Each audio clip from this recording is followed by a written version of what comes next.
When we are going through an exploration or investigation phase with our clients to analyze more about what is really going on for them, thus moving them away from the problem that they are presenting us with, which traditionally you may have adopted your coaching relationship or your coaching services around that being the problem.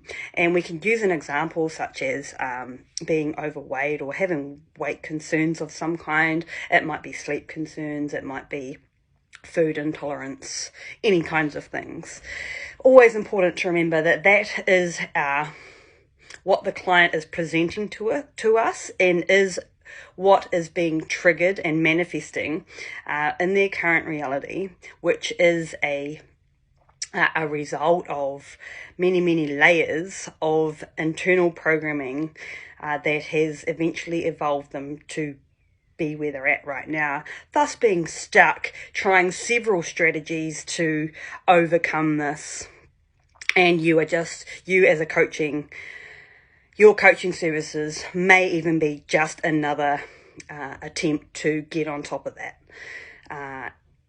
Now, just another point to note to that, if you are going through your investigation phase and you are inquiring within your client about their history of issues or problems around what is surfacing, so if they've been a serial yo-yo dieter or trying all kinds of weight management systems and still not having any results, that's a huge red flag that something deeper is definitely going on here, even though we already know that it is. But this, if they're circling around the problem, going over and over and over again, definitely something deeper that you, with the skill set of advanced conversational hypnosis, are going to be able to unravel and unlock that for your client so they can finally be free of their problem and overcome or pursue whatever it is that they want to pursue in regards to their health and wellness.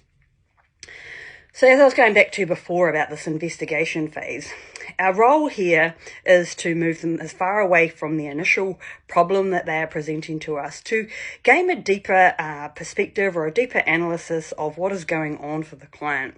And so when we're doing this, we are asking questions that are going to create internalization, not questions that are going to create more conscious responses. So when I say conscious responses, these might commonly be referred to as like excuses or reasons or justifications. That is just more conscious responses. And to a point when we are asking questions, we're going to get a little bit of that, but we want to ask really creative and smart questions that are going to help unravel what is really going on for the client. And when we're going through these questions, we want to make sure that the questions that we are asking are moving along. And what I mean by that is we're not continuously going back to the initial problem that they are coming to us for. So we don't want to continue to ask questions around their weight problem if this is what they're coming to us for. We want to move along with what they are unraveling and unfolding to us. So each question is a question based off the last response. So whatever response they might give you, we're looking for key phrases or key words or unconscious moments that are going to give us more quality information that will allow us to lead on to even more quality information, to somewhere where we can actually create new insight, a new way of thinking for our client. And so that they can begin to unravel what has got them to the point where they are stuck. So one of the whole intentions of conversational hypnosis is to get your client thinking again. Because as I mentioned before, if you've had a client that comes to you, and more commonly than not, this is going to be the case, they've tried themselves, they may have even tried several diet plans or sleep plans or whatever ways of eating, exercising, etc. And they continue to hit the same stumbling blocks over and over again and never really getting very far ahead. And it's becoming a chore, it's becoming a struggle and a challenge and an ongoing pursuit for them to finally overcome whatever it is that they are presenting to you with.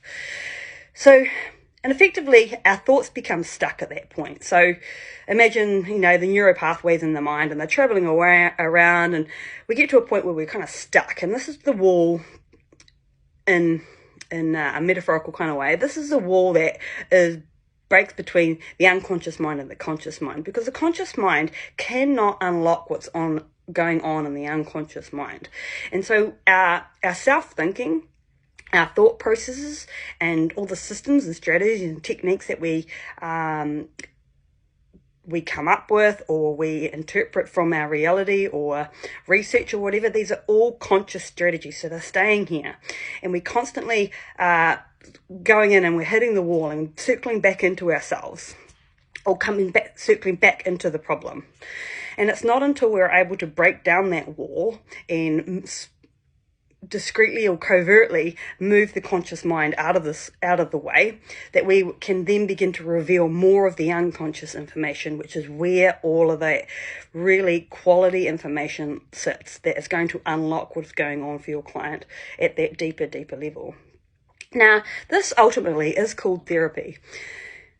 But rather than advertising or marketing or telling your client, should we do some therapy, this is a really natural and organic conversation, but you're just on the other side with a bit more expertise and a bit more expertise about how to guide that conversation into that unconscious communication.